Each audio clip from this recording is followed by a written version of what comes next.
Ya, sementara itu pemirsa ribuan lembar bendera merah putih dibagikan secara gratis oleh pemerintah Kota Palembang di Simpang 5 DPRD Sumatera Selatan kepada masyarakat sebagai bagian dalam menyemarakan HUT Republik Indonesia ke-81 tahun 2026 pada Rabu 12 Agustus.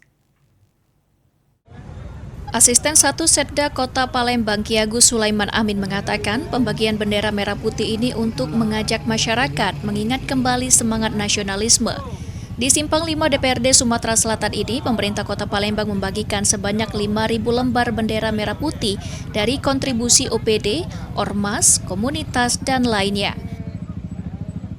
Mereka mempunyai semangat nasionalisme yang tinggi untuk negara Republik Indonesia. Ada berapa yang dibagikan? Kurang lebih ada sekitar 5.000 ya yang dibagi di sini, tapi sebelumnya ada yang dibagi juga melalui camat-camat. Ketua TPPKK Kota Palembang, Dewi Sastrani Ratudewa mengatakan, jika TPPKK juga akan melakukan pembagian 1.000 bendera merah putih gratis pada hari Jumat mendatang. Bendera ke mana aja, Bu? Jadi selain ini nanti juga kami akan insya Allah hari Jumat itu TPPKK akan membagikan bendera sebanyak 1.000 bendera kepada masyarakat yang belum mendapat bendera.